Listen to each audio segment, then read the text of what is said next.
Un groupe de personnes, brasseurs de vent, spécialistes en généralité, experts en pipotique appliquée et chercheurs de vérité, nous proposent une nouvelle cosmogonie, la cosmogonie de la Terre plate. Sauf que, après une courte période d'hibernation, le professeur Grand Pipeau revient sur les ondes et est très surpris en regardant les messages laissés sur ces vidéos très techniques et très scientifiques.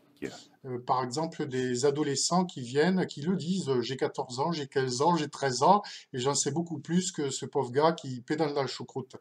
Et oui, il suffit d'avoir juste 13 ans et d'être étudiant pour se rendre compte des inepties du professeur Grand Pipeau.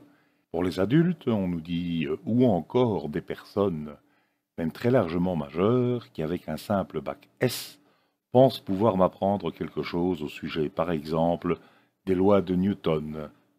Là, je dois reconnaître que le professeur Grand Pipeau a raison, parce que vouloir lui expliquer les lois de Newton revient à faire résoudre une équation différentielle du second degré à un poulet de batterie.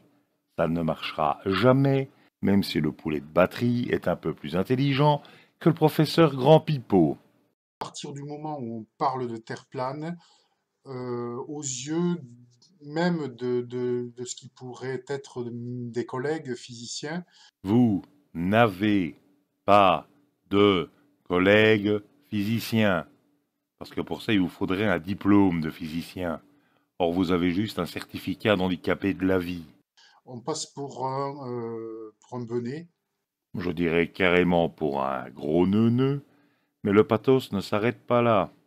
Voilà le type de message auquel j'ai droit. Et tout simplement, c'est pas parce qu'on me reconnaît pas les qualités de physicien, c'est tout simplement parce que je défends l'idée de terre plate ou de terre plane. Personne de sensé ne vous reconnaît des compétences de physicien. Personne. Parce qu'à nous sortir, oui, parce que si la Terre est plane, alors bien sûr, nous devons retourner au créationnisme, puisque c'est bien ainsi qu'elle est décrite notamment dans la Bible. Un dôme recouvrant la Terre plane, avec un créateur redevenu tout à fait localisable au-dessus de ce dôme. Sachez au passage qu'il s'agit pour moi aussi, ancien prof de physique, et nietzschéen, d'un retournement totalement imprévisible et incroyable dans mes conceptions. Et je découvre cette possibilité comme vous, avec effarement. Oui, non, on n'est pas effaré.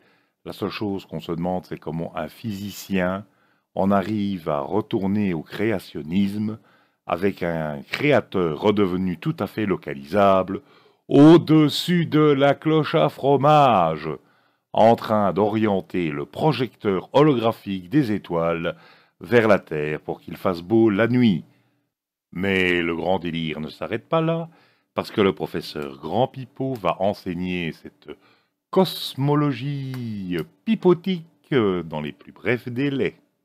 Et je vais, je pense, formuler mes cours d'une certaine façon, de la manière dont je les ai faits pendant 25 ans à mes élèves, que ce soit en lycée, en collège.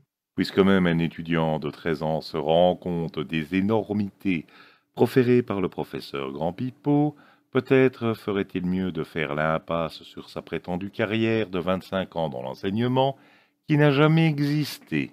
On peut donc craindre le pire pour les futurs cours que ce grand homme de la pipotique appliquée risque de nous donner, comme par exemple ce qui suit.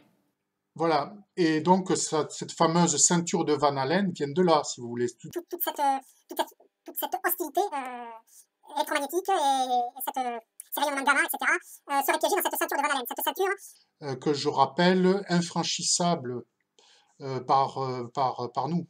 Par tout objet organique. Hein. Voilà, donc, c'est l'une des raisons pour laquelle nous ne sommes jamais allés sur la Lune. Ce n'est pas la contradiction qui étouffera la verve du professeur Grand Pipeau. Alors qu'au début de cet exposé, il nous parle du Créateur, de la Terre plate, du dôme qui va bien au-dessus et du projecteur holographique. N'oublions pas le projecteur holographique. Un peu plus loin, il nous parle des ceintures de Van Allen, totalement infranchissables par tout être humain. Alors il faudrait savoir, soit la Terre est plate avec une cloche à fromage au-dessus et un projecteur holographique, et donc les ceintures de Van Allen n'existent pas, ou la Terre est sphérique, entourée des fameuses ceintures de Van Allen, mais à ce moment-là, elle n'est pas plate et il n'y a pas de cloche à fromage par-dessus. On est très loin d'un raisonnement scientifique, et ça s'appelle de l'argument ad hoc, la Terre étant plate quand ça arrange, ronde sinon. Voilà.